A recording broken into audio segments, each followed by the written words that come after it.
రావణుడు సీతమ్మకు గడువు విధించి వెళ్ళిపోయిన తరువాత అక్కడ ఉన్న వికృత రూపాలు కలిగిన రాక్షస స్త్రీలు సీతమ్మను ఎలా చుట్టుముట్టారు? నీకు రాముడితో ఏం పని? ముల్లోకాలను శాసించే రావణుడిని పెళ్లి చేసుకో అంటూ వాళ్ళు చేసిన వాదనలు ఏంటి? రావణుడు భయానికి ప్రకృతి కూడా ఎలా వణికిపోతుందో వాళ్ళు ఎలా వర్ణించారు? ఈ విషయాలన్నీ ఈరోజు వీడియోలో వివరంగా తెలుసుకుందాం. వీడియోను ఎక్కడా స్కిప్ చేయకుండా చివరి వరకు చూడండి. శత్రువులను రోదింప చేయువాడగు రావణుడు అట్లా సీతతో పలికి సకల రాక్షస వనితలకు ఆనతినిచ్చి వెళ్ళిపోయెను. రావణుడటు అంతఃపురమునకు వెడలిపోవగనే భయంకరాకారములు గల రాక్షస వనితలు సీత చెంతకు వచ్చిరి. అప్పుడా రాక్షసాంగనలు సీతను సమీపించి తీవ్రమగు కోపముతో మిక్కిలి కఠినోక్తులతో ఇలా పలికిరి. సీత, రావణుడు పులస్త బ్రహ్మ వంశమువాడు, శ్రేష్ఠుడు, మహాత్ముడు. నీవు అతనికి భార్య వగుటను ఏల గౌరవముగా తలంపవు. అతడు ఏకజటాను రాక్షసి సన్నని నడుము గల సీతను పిలిచి కోపముతో కన్నులు ఎర్రబారగా ఇలా అనెను. మరీచి, అత్రి, అంగీరసుడు, పులస్త్యుడు, పులహుడు, కత్రువు అను నార్గురు ప్రజాపతులలో నాల్గవ వాడగు పులస్త్యుడు బ్రహ్మమానసపుత్రుడు. ఆ పులస్తుని మనఃసంకల్పము వలన పుట్టిన తేజస్శాలియగు మహర్షి విశ్రవయస్సు అను పేరు కలవాడు. ఆయన ప్రజాపతులకు సాటియగు తేజము కలవాడు. ఓ విశాలాక్షివగు సీత, ఈ విశ్రవయస్సు కుమారుడే శత్రువులను యుద్ధమున రోదింపజేయు రావణుడు. రాక్షస రాజగు ఆ రావణునకు నీవు భార్యవు కాదగుదువు. సర్వాంగ సుందరి, నీవేళ నా మాటకు అంగీకరింపవు. పిమ్మట పిల్లి కన్నుల వంటి కన్నులు గల హరిజట అను రాక్షసి కోపముతో కన్నులు తిప్పి ఇలా అనెను. 33 కోట్ల దేవతలను దేవేంద్రుని కూడా జయించని రాక్షస రాజగు రావణునకు నీవు భార్యవు కాదగుదవు. అప్పుడు ప్రగస అను రాక్షసి మిక్కిలి కోపించి సీతను బెదిరించుచూ ఇలా భీకరముగా పలికెను. బలగర్వితుడు, సూర్యుడు, యుద్ధమున వెన్ను చూపనివాడు, శక్తిమంతుడు, పరాక్రమవంతుడగు రావణునకు భార్యవేళ కాకున్నావు. భార్యలందరిలో ప్రియురాలు, మిక్కిలి గౌరవము కలదియగు మండోదరి అను భార్యను వీడి తన భార్యలలో నెల్లా మహాభాగ్యవతినిగా చేసి మహాబలుడు రావణుడు నిన్ను చేరగలడు. వేల కొలది స్త్రీలతో సమృద్ధమైనది, వివిధ రత్నములతో శోభిల్లునది అగు అంతఃపురమును వీడి రావణుడు నిన్ను చేరగలడు. అంత వికటాను వేరొక రాక్షసి ఇలా అనెను. యుద్ధమున అనేక మారులు దేవతలను, ఉరగులను, గంధర్వులను జయించిన రావణుడు నీ చెంతకు వచ్చినాడు. ఓ అదమురాల, రావణుడు రాక్షసరాజు, సర్వ సంపదలు సమృద్ధిగా కలవాడు. నీవేళ ఆయనకు భార్యవు కాగోరవు. అప్పుడు దుర్ముఖి అను రాక్షసి ఇలా పలికెను. విశాల నేత్రములు గల ఓ సీత, ఎవని వలన భయముతో సూర్యుడు ఎండ తీవ్రముగా కాయడో, వాయువు వేగముగా వీచడో అట్టి రావణుని పక్షమున ఉండవేళ. ఓ సుందరములగు కనుబొమ్మలు కల భామిని, ఎవని వలన భయముతో వృక్షములు పూలవాన కురిపించునో, కొండలు మబ్బులు జలము సమృద్ధిగా నిచ్చునో అట్టి రాక్షసరాజు రాజాది రాజు అగు రావణునకు నీవు భార్యవు కావలెనని ఏల తలంపవు. ఓ రమ్యమగు చిరునగవు కలదానా, నేనిట్లు హితముగా పలికిన వాస్తవమును నీవు చక్కగా గ్రహింపుము. అట్లు కానిచో నీవు జీవింపవు.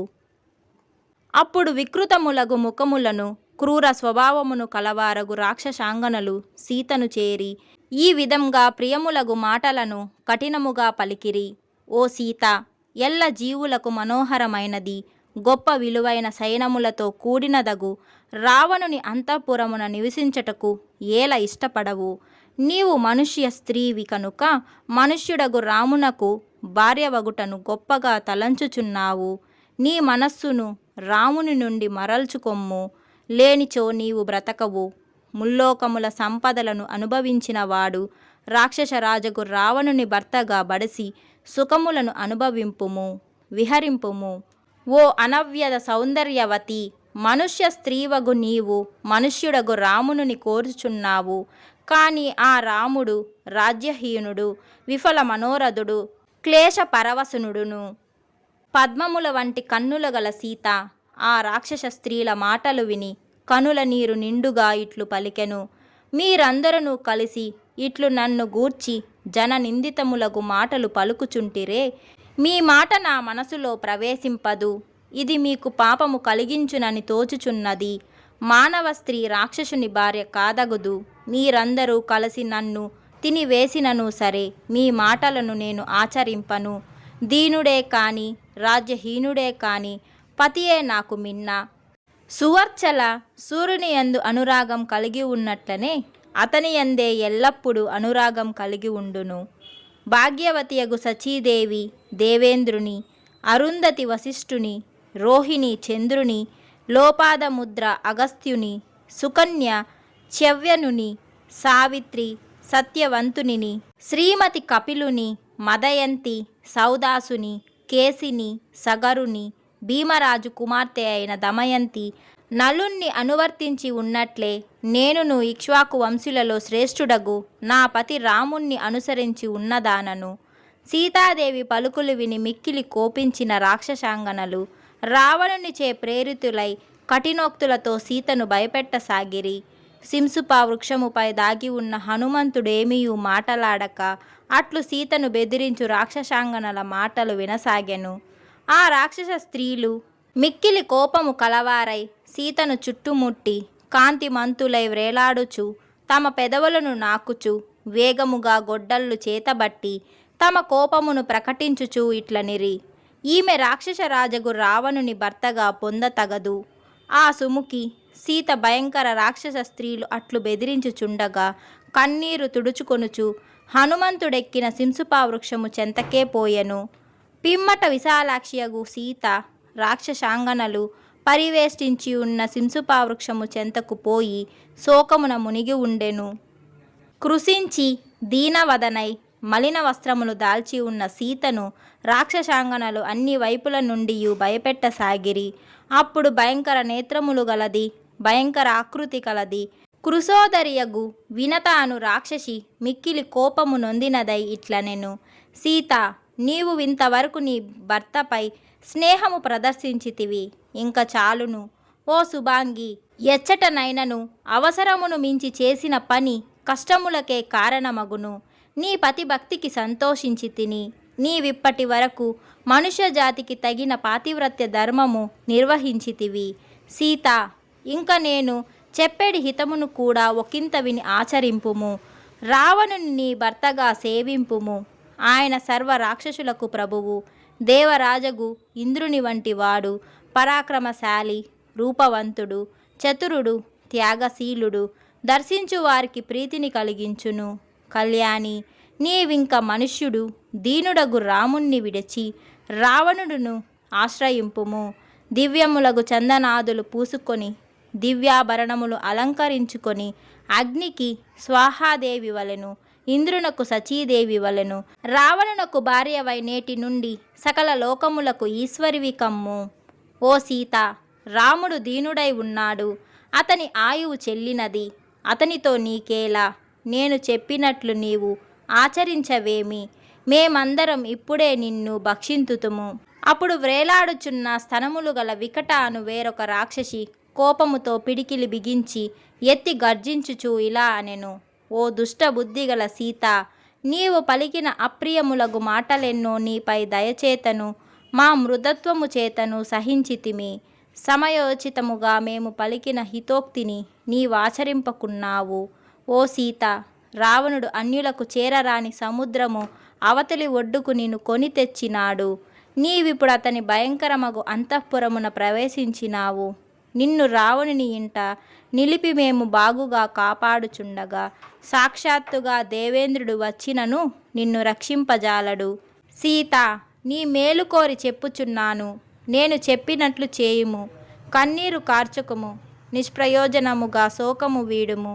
సీత, నీవు ప్రేమను ఆనందమును పొందుము. నిత్య దైన్యము వీడి రాక్షసరాజగు రావణునితో సుఖముగా క్రీడించుము. ఓ పిరికిదానా, స్త్రీల యవ్వనము స్థిరము కాదని నీ వెరుగదువు కదా. ఆ యవ్వనము గడిచిపోవు లోపలనే సుఖము పొందుము. ఓ మధురాక్షి, నీవు రాక్షస రాజుగు రావణునితో కూడి సుందరోపవనములలో పర్వత ప్రాంత్యోద్యానములలో విహరింపుము. ఓ సుందరి, 7,000 మంది రాక్షస స్త్రీలు నీ యాధీనముండెదరు. కావున సకల రాక్షస రాజుగు రావణుని భర్తగా సేవింపుము. సీత, నేను చెప్పినట్లు నీవు ఆచరింపవేని నీ గుండెను పెరికి అయినా భక్షించెదను. పిమ్మట చండోదరి అను రాక్షసి తీవ్ర కోపముతో పెద్ద శూలము తిప్పుచూ ఇలా అనెను. లేడివలే చంచలమగు కన్నుల గలది, భయముచే వణుకు స్తనములు గలది. రావణుడు అపహరించి తెచ్చినదగు ఈమెను చూడగా నాకు తినవలెనని అధికమైన కోరిక కలిగినది. కడుపునకు కుడివైపున నుండు కాలకండమును మాంసపిండమును, ఎడమవైపున ఉండు గుల్లమ్మను మాంసపిండమును, దానిపై ఉండు మాంసమును, పద్మ కోసము వలె నుండు హృదయ రూపమగు మాంసమును, దానిని నిలిపియుంచు అదో మాంసమును, ప్రేగులను తలను తినవలెనని నా కోరిక అనెను. అంతటా ప్రగసాను రాక్షసి ఇట్లు పలికెను. ఇంకను ఉపేక్షించనేలా, ఈ క్రూరురాలి మెడ నొక్కివేయుదము. తరువాత ఆ మానవాంగన మరణించెనని రాజునకు నివేదించుదము. దానిని తినివేయుడని ఆయన చెప్పును. ఇందు సందేహమేమీయూ లేదు. అప్పుడా జముకి అను రాక్షసి ఇట్లనెను.